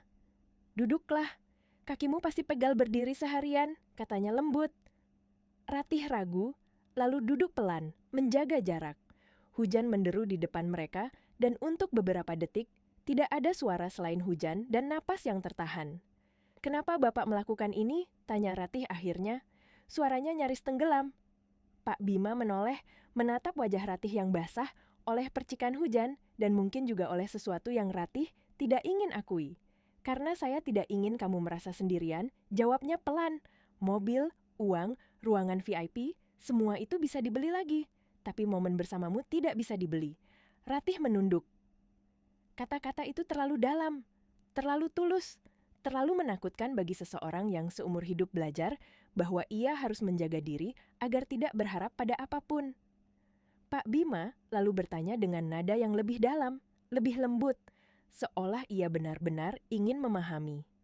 "Ratih, kamu gadis baik, tapi hidupmu penuh perjuangan. Kamu kehilangan orang tua terlalu cepat. Kamu kerja keras melayani orang lain setiap hari. Apa kamu tidak pernah marah pada Tuhan? Apa kamu tidak pernah merasa dunia ini tidak adil?" Ratih terdiam lama. Hujan terus turun, dan lampu jalan memantulkan kilau air di aspal seperti serpihan kaca. Ratih menarik napas, lalu menjawab dengan suara yang pelan, tapi utuh, suara seseorang yang sudah berdamai dengan banyak hal. "Dulu pernah, Pak. Saya pernah menangis sampai tidak ada air mata. Saya pernah iri lihat teman-teman bisa kuliah, bisa jalan-jalan, punya orang tua lengkap. Sedangkan saya pusing memikirkan besok makan apa. Tapi, kalau saya terus marah, saya hanya akan makin hancur. Jadi, saya belajar mencari sisi baiknya." Ratih menatap hujan di depan mereka, lalu melanjutkan dengan kalimat yang membuat hati Pak Bima bergetar. "Hujan ini bikin kita kedinginan, iya. Tapi hujan ini juga yang bikin tanah bersih lagi. Selalu ada sisi baiknya. Saya belajar melihat cobaan bukan sebagai hukuman, tapi sebagai jalan supaya saya jadi manusia yang lebih peka. Kalau saya tahu rasanya lapar, saya jadi ingin memberi makan orang lain. Kalau saya tahu rasanya sepi, saya jadi ingin menemani. Mungkin itu alasan kenapa hari ini saya bisa ketemu Bapak yang baik hati." Pak Bima terpaku. Di matanya ada kilau yang tidak bisa ia sembunyikan. Perasaannya pada Ratih semakin jelas, bukan sekadar kagum, bukan sekadar nyaman, tapi sesuatu yang lebih dalam, lebih serius. Dengan gerakan pelan, Pak Bima menggeser duduknya mendekat sedikit, lalu ia melepas jasnya yang basah di bagian bahu dan menyampirkannya ke tubuh Ratih yang menggigil. Ratih menolak panik, mengatakan Pak Bima nanti kedinginan. Tapi Pak Bima menggeleng tegas namun lembut. "Saya laki-laki, saya kuat. Biarkan saya berguna sedikit buat kamu. Selama ini, kamu yang berguna buat orang lain." Di bangku halte yang keras itu, di bawah hujan yang tidak mau berhenti, dua hati yang selama ini berjalan sendiri-sendiri seperti pelan-pelan menemukan irama yang sama. Status sosial, kekayaan, jabatan, semua seperti luruh, tersapu oleh suara hujan yang jatuh tanpa pilih kasih. "Ratih, panggil Pak Bima pelan. Maukah kamu menerima saya sebagai Bima saja? Bukan pemilik, bukan bos, bukan orang besar. Hanya Bima, temanmu." Ratih menatapnya ragu. Ia masih takut. Tapi di mata pria itu, Ratih melihat ketulusan yang tidak memaksa. Dan entah kenapa, mulut Ratih akhirnya mengucapkan panggilan yang membuat dada Pak Bima seperti meledak bahagia. "Iya mas, satu kata itu sederhana. Tapi bagi Pak Bima, itu seperti pintu rumah yang akhirnya dibukakan." Pak Bima tersenyum lebar, senyum paling bahagia yang pernah ia tunjukkan, bahkan saat hujan masih deras dan baju mereka basah. Lalu, Pak Bima berdiri dan berkata bahwa ia tidak ingin Ratih pulang sendirian di tengah hujan. Ia memanggil taksi, memastikan Ratih naik dengan aman, dan berkata mobilnya akan mengikuti dari belakang. Ratih sempat ragu, tapi kali ini ia tidak merasa terancam, ia merasa dijaga. Di perjalanan menuju kos Ratih, Pak Bima juga melakukan satu hal yang membuat Ratih semakin terkejut. Ia menghormati prinsip Ratih sebagai gadis baik. Ia tidak ingin ada omongan, tidak ingin ada fitnah, tidak ingin Ratih merasa tidak aman. Ia sudah lebih dulu meminta izin dan membuat semuanya tetap wajar di mata orang lain, karena bagi Pak Bima, menjaga nama baik Ratih jauh lebih penting daripada keinginannya sendiri. Ketika taksi berhenti di depan kos sederhana itu, pintu kamar Ratih sudah terlihat terang dari dalam, dan di ujung lorong seorang ibu kos sepuh yang wajahnya ramah sudah menunggu, seperti tahu mereka akan datang. Begitu melihat Pak Bima, ibu itu tersenyum hangat dan menyapa seolah menyapa anak sendiri. "Waalaikumsalam Nak Bima." "Wah, tepat waktu sekali. Ibu sudah siapkan bumbu masak." Ratih mematung, napasnya tercekat. Pak Bima menoleh pada Ratih dengan tatapan yang tenang, seolah ingin berkata bahwa ia tidak akan membawa Ratih ke jalan yang gelap. Ia akan membawa Ratih ke jalan yang terhormat. Dan malam itu, di lorong kos yang sederhana, di tengah aroma bumbu yang sudah disiapkan, Ratih merasakan sesuatu yang selama ini hampir ia lupakan. rasa punya tempat pulang, walau belum tahu seberapa jauh takdir akan membawa mereka. Lorong kos sore itu beraroma bawang yang baru dikupas dan minyak goreng yang mulai dipanaskan dari dapur umum di ujung. Ratih sudah menunggu dengan jilbab instan abu-abu sederhana yang rapi. Wajahnya berseri seperti orang yang sedang menabung syukur.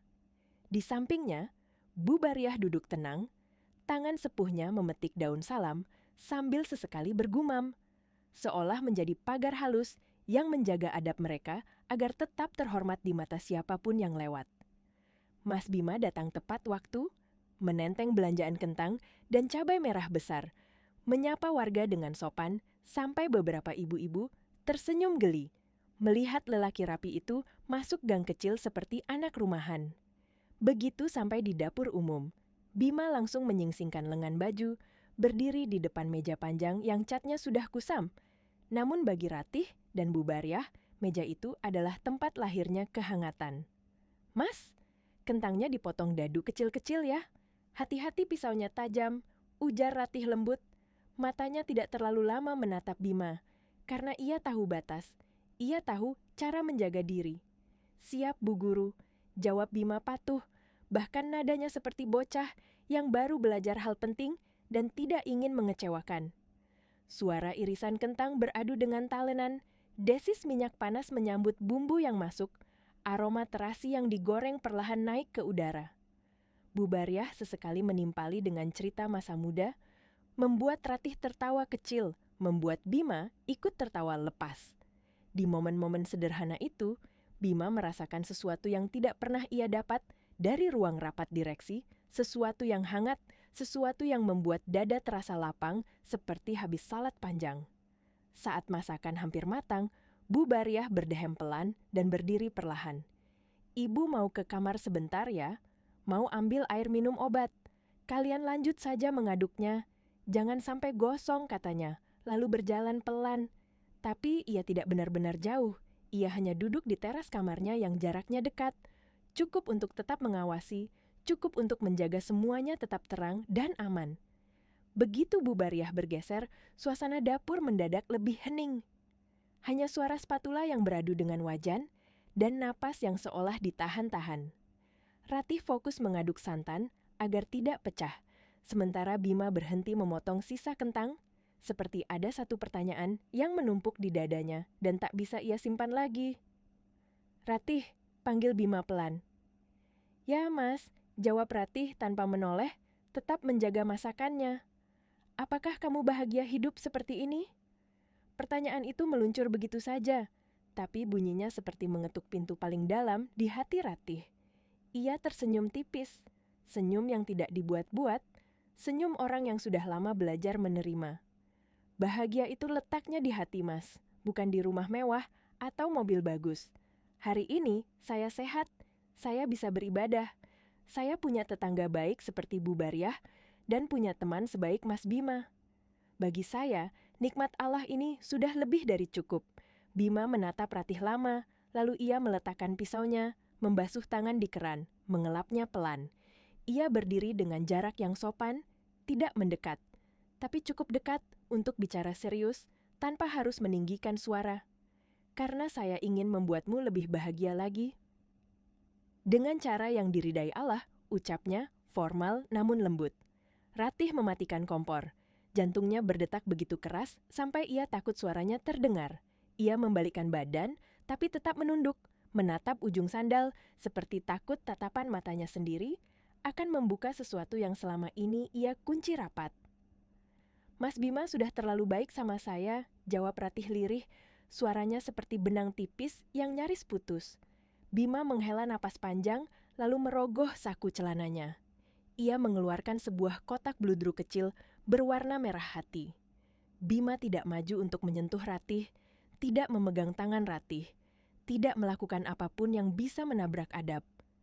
Ia hanya meletakkan kotak itu di atas meja kayu dapur, meja yang memisahkan posisi mereka, seolah meja itu menjadi saksi bahwa niatnya lurus dan caranya pun harus lurus. "Ratih, tolong lihat ini," pinta Bima. Perlahan Ratih mengangkat wajah. Kotak itu terbuka, memperlihatkan sebuah kalung emas putih dengan liontin kecil berbentuk cangkir teh.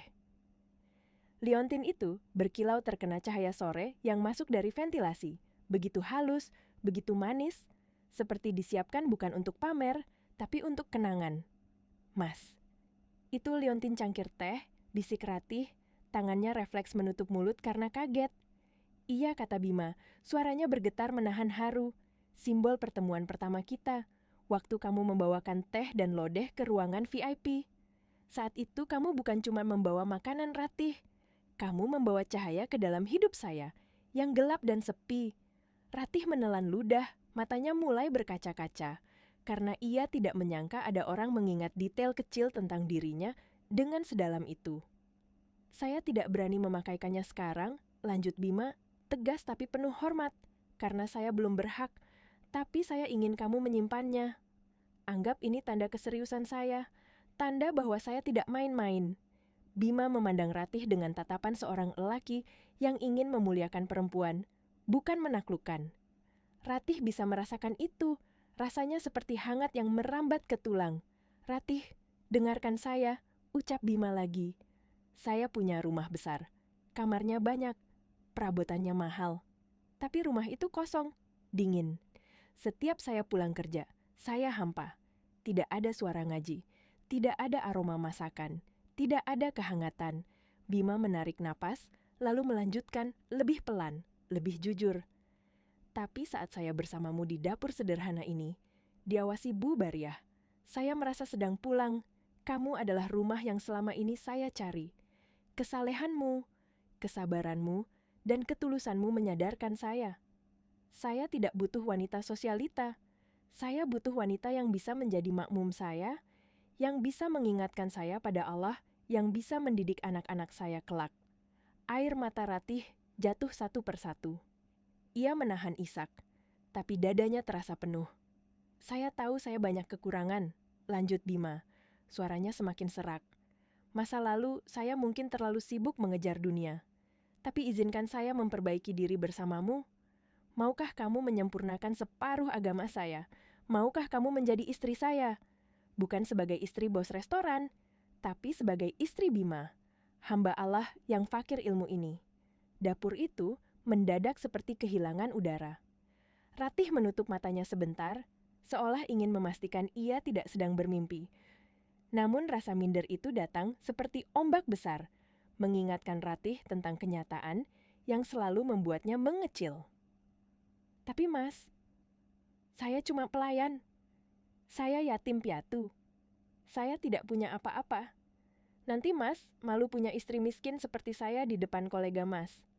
Bima menggeleng cepat, suaranya tegas namun tidak meninggi, seperti menahan Ratih agar tidak menjatuhkan dirinya sendiri lebih jauh.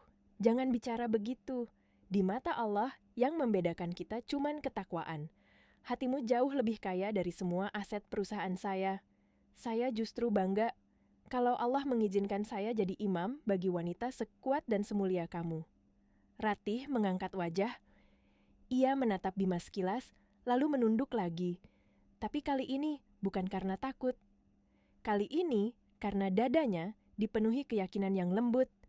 Ia teringat doa-doa panjangnya di sepertiga malam, saat ia meminta satu hal saja. Bukan pria kaya, bukan pria tampan, melainkan pria yang bisa membimbingnya menuju ridha Allah. Bismillah, ucap Ratih dengan suara serak namun mantap. Kalau niat Mas Bima baik untuk ibadah, karena Allah, saya bersedia. Saya bersedia menjadi istri Mas Bima. Wajah Bima seketika bersinar seperti orang yang akhirnya menemukan jalan pulang. Ia tidak meloncat kegirangan, tidak memeluk Ratih, tidak menabrak batas. Ia hanya menunduk, mengusap wajahnya dengan kedua telapak tangan, seolah ingin menahan air mata yang sudah siap jatuh. Alhamdulillah, gumamnya penuh syukur, seperti beban bertahun-tahun terangkat dari pundak. Terima kasih Ratih, terima kasih sudah menerima saya. Tolong simpan kalung ini. Nanti setelah saya halalkan kamu lewat akad nikah, baru saya akan memakaikannya sendiri. Ratih mengangguk, lalu dengan tangan gemetar, ia mengambil kotak bludru itu, menggenggamnya di dada seperti menggenggam janji suci. Dari teras kamar, Bu Bariah tersenyum haru sambil menyeka sudut matanya, lalu sengaja memecah keheningan agar mereka tidak tenggelam dalam emosi terlalu dalam. Nah, sudah matang belum sambalnya? Kok malah pada nangis? Ratih dan Bima tersentak, lalu tertawa kecil bersamaan, menghapus air mata, dan kembali ke wajan seolah hidup baru saja memberi mereka sebuah hadiah yang tak ternilai.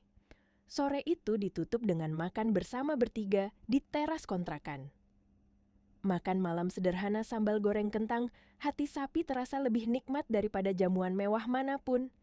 Karena di dalamnya ada syukur, ada adab, ada cinta yang sedang menunggu waktu untuk dihalalkan. Setelah hari itu, Ratih seperti hidup di antara rasa syukur dan rasa takut yang samar. Syukur, karena doanya dijawab dengan cara yang begitu indah, tapi juga takut karena ia tahu jalan menuju hal yang halal itu tidak selalu mulus. Namun, Bima tidak membiarkan Ratih berjalan sendirian di dalam kekhawatirannya. Dengan ketegasan yang lembut, ia segera mengurus semuanya. Ia menemui penghulu, ia menyiapkan berkas, ia memastikan setiap langkah berjalan dengan cara yang benar, dengan adab yang benar, dan dengan niat yang benar. Ia tidak ingin cinta ini dibangun dari euforia sesaat. Ia ingin cinta ini berdiri di atas ridho Allah. Pernikahan mereka tidak dibuat menjadi pesta besar yang menghamburkan uang. Tidak ada panggung megah, tidak ada kembang api, tidak ada gaun bertabur berlian yang membuat orang berdecak kagum, karena Bima dan Ratih sepakat, kemewahan pernikahan bukan jaminan keberkahan. Yang mereka cari bukan tepuk tangan manusia, tapi ketenangan hati, doa-doa yang tulus, dan rumah tangga yang menjadi jalan ibadah. Ratih hanya ingin menikah dengan tenang, tanpa sombong, tanpa riuh yang membuatnya seperti lupa diri. Dan Bima, yang dulu hidupnya penuh pencitraan, justru merasa inilah pertama kalinya ia benar-benar merasakan nikmat menjadi manusia biasa yang memulai segalanya dengan sujud.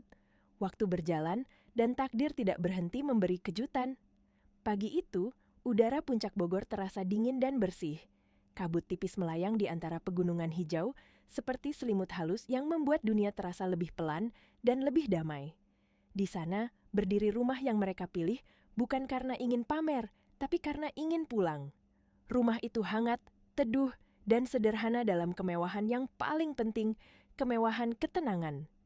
Tidak ada pilar marmer raksasa yang dingin atau patung-patung mahal yang terasa kaku. Yang ada justru taman kecil yang dirawat dengan cinta, kolam ikan koi yang gemericiknya menenangkan, dan sudut tanaman obat keluarga yang dirawat langsung oleh tangan Ratih, tangan yang dulu lelah bekerja, tapi kini dipakai untuk menanam harapan.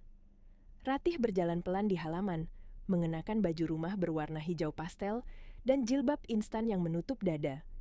Tidak ada perhiasan mencolok, tidak ada penampilan dibuat-buat. Tapi justru kesederhanaan itu membuatnya terlihat seperti ketenangan yang hidup.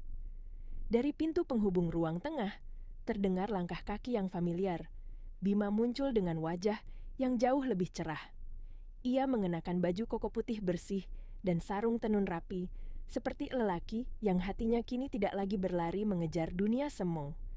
Sejak menikah dengan Ratih, prioritas hidup Bima bergeser pelan-pelan, tapi sangat nyata. Ia tidak lagi mengejar angka untuk memuaskan ego. Ia mengejar keberkahan, mengejar waktu bersama keluarga kecilnya, mengejar bekal untuk akhirat, dan mengejar satu hal yang dulu hilang dari hidupnya, rasa pulang. Mas Bima bikin kaget saja. Ratih terkekeh pelan ketika Bima mendekat, mencium keningnya lembut, lalu melirik ke arah boks bayi yang ada di ruang keluarga. "Siap istriku," jawab Bima sigap, penuh semangat yang manis. Di dalam boks itu, Bagas tidur dengan napas kecil yang tenang. Putra pertama mereka, yang usianya masih sangat muda, belum genap setahun, tapi sudah menjadi pusat dunia mereka. Bagi Bima, suara tawa Bagas adalah musik terindah, jauh lebih merdu dari orkestra mahal manapun. Bagi Ratih, setiap kali Bagas tersenyum, ia merasa Allah sedang mengirim pelukan untuk masa kecilnya yang dulu terlalu sepi. Pagi itu, mereka bersiap keluar bersama. Bukan untuk pesta, bukan untuk pamer kekayaan, tapi untuk menjalani mimpi kecil yang mereka bangun dengan niat besar. Tidak jauh dari kompleks rumah mereka, berdiri sebuah bangunan kecil yang artistik dan hangat. Di depannya ada plang kayu sederhana. Di sampingnya ada tempat perawatan yang nyaman, tempat orang-orang bisa merawat diri tanpa harus merasa rendah atau takut dinilai. Ratih tidak ingin kekayaan suaminya hanya berhenti sebagai kemewahan. Ia ingin kekayaan itu menjadi jalan menuju surga. Ia ingin uang menjadi alat untuk berbagi, bukan alasan untuk meninggikan kepala. Dan satu hal yang membuat orang-orang yang mendengar kisah ini sulit percaya, Ratih menetapkan aturan yang tidak biasa. Ada waktu-waktu tertentu, siapapun yang datang dalam keadaan benar-benar kesulitan, boleh makan sepuasnya tanpa syarat, tanpa dipermalukan, tanpa ditanya macam-macam. Ratih tidak mau orang lapar merasakan hina, karena Ratih tahu rasanya lapar. Ratih tahu rasanya menahan malu. Siang itu, tempat mereka cukup ramai. Ratih berada di dapur, memastikan sayur lodeh dimasak dengan api kecil, santannya tidak pecah, bumbunya matang, dan rasanya tetap otentik seperti resep ibunya dulu. Sementara Bima, yang dulu hanya dikenal sebagai pemilik jaringan restoran besar, kini dengan tenang duduk di dekat kasir, memeriksa pesanan, sesekali mengangkat Bagas yang mulai rewel, lalu tertawa kecil ketika Bagas menarik ujung sarungnya. Di tengah keramaian yang hangat itu, pintu terbuka pelan. Masuklah seorang kakek tua. Pakaiannya lusuh, sandalnya tipis sebelah, langkahnya ragu-ragu seperti takut diusir seperti yang sering ia alami di tempat lain. Ia celingukan, menahan malu, lalu berdehem kecil, dan "Saya ndak punya uang," katanya lirih, suaranya serak. "Saya cuma mau numpang duduk sebentar. Kaki saya sakit." Ratih yang mendengar itu langsung menoleh, dan di detik itu, tanpa sadar, takdir sedang menyiapkan satu momen lagi yang akan menguji sekaligus memperindah rumah tangga mereka. Ratih yang mendengar suara kakek itu langsung menoleh dari dapur. Di wajah lelaki tua itu ada rasa lapar yang ditahan, rasa malu yang dipeluk erat, seperti ia sudah terlalu sering diusir oleh dunia. Sandalnya tipis sebelah, kakinya sedikit pincang, dan tangannya bergetar saat memegang pinggiran pintu, seolah ia takut melangkah terlalu jauh dan dianggap mencuri udara di tempat orang berada. Bima yang sedang mengelap meja juga melihatnya. Tapi sebelum Bima sempat berdiri, Ratih sudah lebih dulu berjalan mendekat dengan langkah cepat. Bukan langkah orang kaya yang takut bajunya kotor, melainkan langkah orang yang pernah merasakan perihnya tidak punya apa-apa. Ratih menarik kursi, menuntun kakek itu duduk di meja kayu yang bersih, lalu membungkuk sedikit dengan hormat, seakan kakek itu tamu paling penting hari itu. "Tidak apa-apa, Mbah. Duduk dulu ya." "Pelan-pelan, kakinya disandarkan saja," kata Ratih lembut. Kakek itu menelan ludah, matanya berkedip-kedip menahan air, lalu ia berbisik lirih. "Dan saya ndak punya uang. Saya cuma mau numpang duduk sebentar. Kaki saya sakit." Ratih tidak menjawab dengan wajah kasihan yang membuat orang makin merasa kecil. Ratih justru tersenyum hangat, senyum yang seperti selimut untuk menutup rasa malu. "Mbah makan dulu ya, biar kuat lagi keliling jualannya," ucap Ratih. Lalu tanpa menunggu izin, Ratih masuk ke dapur, mengambil piring, mengambil nasi hangat, menyendokkan sayur lodeh yang masih mengepul, menambahkan ikan asin jambal roti, dan sambal terasi yang pedasnya menggigit, tapi bikin hati hangat. Ratih juga membuatkan segelas teh manis panas. Asapnya naik pelan seperti doa yang sedang terbang. Ketika Ratih meletakkan semuanya di depan kakek itu terdiam lama. Tangannya gemetar di atas meja. Ia seperti tidak percaya masih ada tempat di dunia yang tidak menanyakan uang dulu sebelum memberi kebaikan. Lalu perlahan, ia menangkupkan kedua telapak tangannya, menunduk dan berdoa panjang. Doanya pelan, tapi terasa sangat tulus, mendoakan kebaikan untuk pemilik tempat ini, mendoakan kesehatan, mendoakan rezeki, mendoakan keselamatan, seolah ia mengembalikan semua makanan itu dengan sesuatu yang lebih mahal dari uang, doa dari hati yang bersih. Bima memperhatikan pemandangan itu dari dekat kasir, dan dadanya terasa penuh. Disitulah Bima sadar sepenuhnya. Ratih tidak pernah berubah walau sudah menjadi istri pemilik besar, walau sudah tinggal di tempat yang nyaman, walau sudah punya rumah yang teduh dan anak yang lucu. Ratih tetap Ratih yang dulu. Ratih yang melayani dengan hati. Ratih yang tidak pernah merasa lebih tinggi dari orang lain. Ratih yang tahu cara berbagi. Bukan karena ia berlimpah, tapi karena ia pernah kosong. Bima menelan napas, matanya memanas. Ia teringat masa lalu dirinya saat ia hanya tahu mengejar angka, mengejar kemenangan, mengejar rasa puas yang tidak pernah benar-benar kenyang. Dan kini, di depan matanya, ia melihat harta yang paling ia butuhkan sebenarnya bukan uang, tapi hati yang lembut. Ratih mengajarkannya bahwa rezeki bukan sekadar dikumpulkan, tapi disalurkan. Bahwa bahagia bukan sekadar dimiliki, tapi dibagikan. Waktu berjalan pelan sampai senja turun, langit puncak berubah jingga, dan dinginnya mulai merambat ke tulang. Ratih mengangkat nampan berisi pisang goreng panas yang baru diangkat dari minyak. Aromanya manis dan menenangkan. Bima duduk di teras, Bagas sudah terlelap, dan suasana warung mereka mendadak terasa seperti rumah kecil yang diberkahi. Di atas meja teras, ada satu benda yang kontras di antara semua yang baru dan tertata rapi. Rantang tua itu. Rantang yang catnya sudah mengelupas, yang dulu pernah membuat Ratih merasa malu, yang dulu ia peluk erat saat salah masuk ruangan VIP restoran. Bima sengaja meminta Ratih menyimpannya. Bima tidak mau rantang itu hilang, karena bagi Bima, rantang itu bukan sekadar wadah makanan, tapi saksi awal takdir. Ratih duduk di sisi Bima, memandangi senja. Wajahnya diterpa cahaya jingga, membuatnya terlihat lembut sekali, seperti ketenangan yang turun dari langit. Bima menatapnya beberapa detik, lalu tersenyum pelan, senyum yang penuh kenangan. Masih ingat tidak kejadian 2 tahun lalu, waktu kamu salah masuk ruangan VIP? Tanya Bima lirih. Suaranya seperti sedang memegang sesuatu yang rapuh tapi indah. Ratih terkekeh kecil. Pipinya sedikit memerah karena malu yang tiba-tiba datang lagi. Ingat banget, Mas. Rasanya lutut saya mau copot waktu itu. Saya pikir Mas Bima itu hantu penunggu ruangan saking takutnya. Jawabnya jujur, membuat Bima tertawa pelan, tapi di balik tawanya ada rasa syukur yang dalam. Bima menarik napas panjang, matanya menerawang jauh, seolah ia kembali menjadi pria yang duduk sendirian di ruangan VIP. Dengan hati kosong, lalu sebuah pintu terbuka, dan seorang gadis sederhana masuk membawa aroma rumah. Dan saat itu, tanpa Bima sadar, hidupnya berubah selamanya. Ratih masih tertawa kecil mengingat betapa bodohnya ia dulu, sampai sempat mengira Mas Bima itu seperti hantu penunggu ruangan VIP. Karena suasananya terlalu sunyi dan auranya terlalu berat. Tapi setelah tawa itu mereda, ada hening yang jatuh pelan di antara mereka.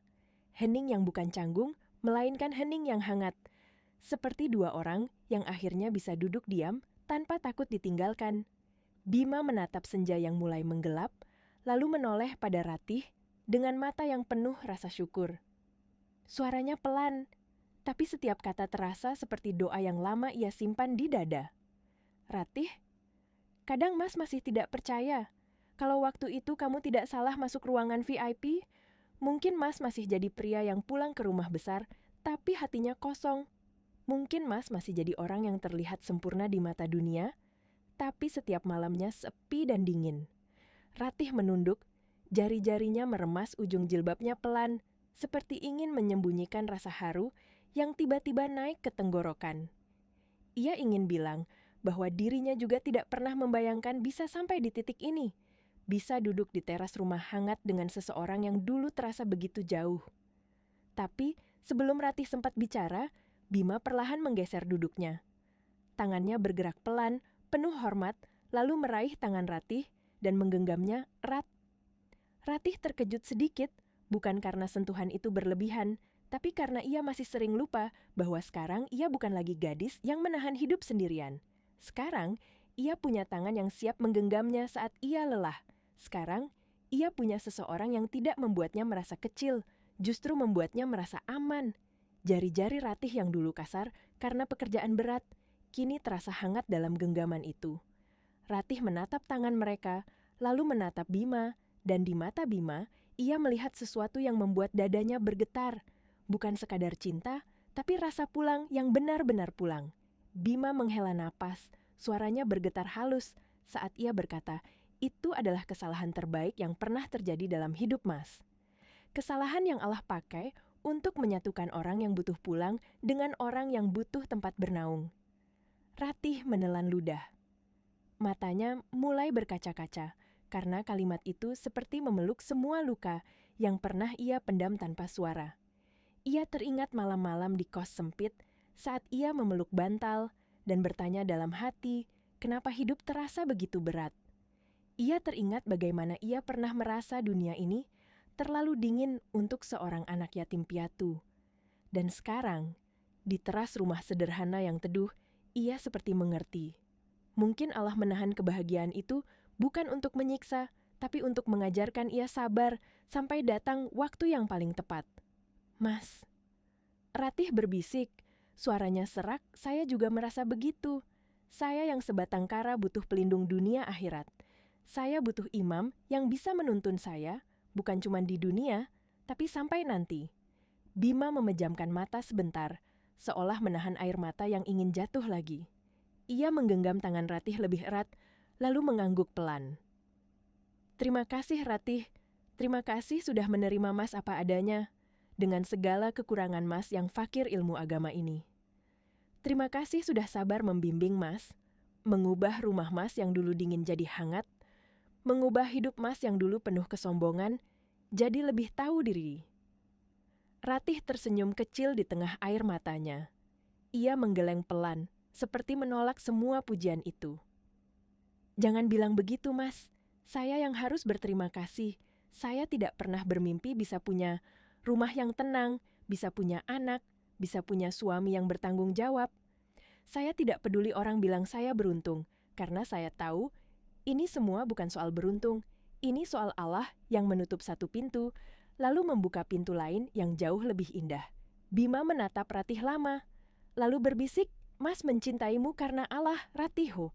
Mas ingin kita sama-sama saling mengingatkan, saling menjaga, saling menguatkan, sampai tua. Ratih mengangguk, air mata bahagia menetes di pipinya. Saya juga mencintai Mas Bima karena Allah, jawabnya tulus, tanpa ragu, tanpa takut. Dan seolah langit ikut menjadi saksi, dari kejauhan terdengar suara azan maghrib yang menggema lembut, memantul dari bukit-bukit, menyusup ke sela daun dan udara dingin pegunungan. Bima dan Ratih saling berpandangan, lalu tersenyum mantap, senyum dua orang yang tahu cinta mereka harus selalu kembali pada satu pusat, Allah. Ayo Mas, kita sholat, kata Ratih pelan, mengusap air matanya. Bima mengangguk, menggenggam tangan Ratih sebentar lagi, lalu melepasnya dengan lembut. Mereka bangkit dari duduknya bersamaan, berjalan masuk ke dalam rumah yang hangat, meninggalkan senja yang perlahan benar-benar menjadi malam. Malam turun pelan di puncak, udara dingin menyelinap lewat celah jendela, membawa aroma tanah basah dan daun pinus yang menenangkan. Setelah sholat maghrib, Ratih merapikan mukena, lalu menoleh ke Bima yang masih duduk sebentar di sajadah, memejamkan mata seperti sedang menahan rasa syukur yang terlalu besar untuk diucapkan. Di ruang keluarga, Bagas mulai bergerak-gerak kecil di boksnya.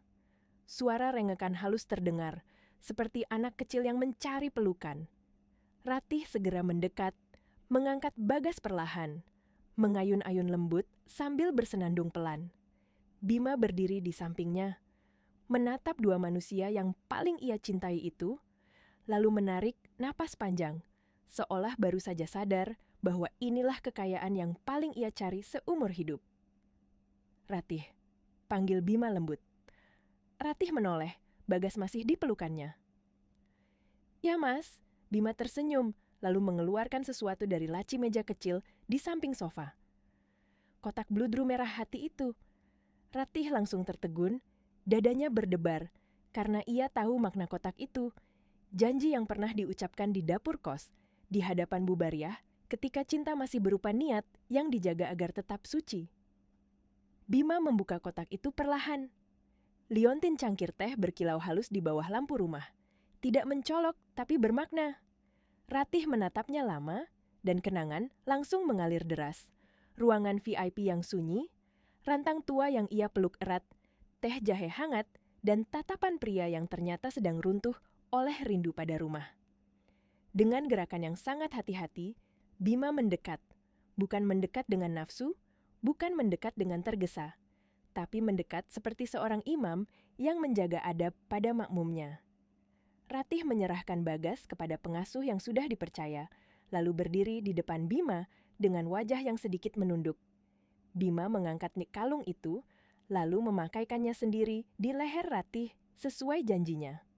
Tangannya bergetar halus saat pengaitnya terkunci. Setelah itu, Bima mencium kening Ratih pelan, lalu berbisik, "Alhamdulillah. Sekarang saya sudah berhak. Sekarang ini bukan lagi janji, tapi amanah." Ratih memegang liontin itu di dadanya. Air mata jatuh lagi, tapi kali ini bukan air mata takut atau minder. Ini air mata yang hangat, air mata seseorang yang akhirnya percaya bahwa Allah benar-benar mampu mengubah hidup, bahkan dari satu kesalahan kecil. "Mas?" Ratih berbisik kalau saya tidak salah masuk ruangan VIP waktu itu. Mungkin saya masih jadi Ratih yang pulang malam ke kos sempit, makan mie instan, lalu menangis diam-diam. Bima menggeleng, menatap Ratih penuh cinta. "Dan kalau kamu tidak salah masuk, mungkin Mas masih jadi Bima yang punya segalanya, tapi tidak punya siapa-siapa." Mereka saling tersenyum, senyum yang tidak perlu kata-kata panjang. Senyum yang mengandung perjalanan, luka, doa, dan jawaban dari langit. Di luar rumah, hujan rintik turun tipis. Tidak deras seperti dulu di halte. Tapi cukup untuk mengingatkan mereka, pada malam pertama mereka benar-benar saling mengerti. Ratih menggenggam tangan Bima, lalu bersandar sebentar di bahu suaminya, merasa aman, merasa cukup. "Besok," kata Ratih pelan, "kita masak lodeh lagi ya Mas. Biar warung tetap wangi, biar orang-orang yang lapar pulang dengan hati hangat." Bima tertawa kecil, lalu mengangguk mantap. "Kita masak, dan kita tetap berbagi. Karena kamu sudah ajarkan Mas satu hal, Ratih. Rezeki itu bukan untuk disimpan sendiri, tapi untuk jadi jalan kebaikan." Malam itu, mereka menutup hari dengan rasa damai. Bima mengangkat Bagas yang sudah tenang, Ratih merapikan rumah, dan di sudut meja, rantang tua itu masih tergeletak seperti saksi bisu yang tersenyum. Sebuah rantang sederhana yang pernah membuat seorang gadis takut dipecat, tapi ternyata menjadi pintu bagi hidup baru. Dan jika ada satu pelajaran yang Ratih dan Bima ingin tinggalkan untuk siapapun yang mendengar kisah ini, itu sederhana. Kadang, kesalahan yang kita tangisi hari ini justru bisa menjadi jalan paling indah yang Allah siapkan untuk kita. Jangan buru-buru putus asa. Jangan buru-buru merasa hidup tidak adil. Karena di balik satu pintu yang tertutup, bisa saja Allah sedang menyiapkan pintu lain yang jauh lebih terang. Kalau kamu pernah merasa sendirian, pernah merasa hidupmu berat, pernah merasa tidak ada yang peduli, ingatlah kisah Ratih dan Bima ini. Mereka dipertemukan bukan lewat pesta mewah, bukan lewat rencana besar, tapi lewat kesalahan kecil yang Allah ubah menjadi berkah. Kalau kamu tersentuh dengan cerita ini, tuliskan di komentar bagian mana yang paling bikin hatimu hangat. Jangan lupa like, subscribe, dan bagikan video ini ke orang yang sedang butuh semangat. Siapa tahu, kamu sedang menjadi rantang tua dalam hidup seseorang. Atau mungkin, seseorang akan menjadi ruangan VIP yang mengubah hidupmu selamanya.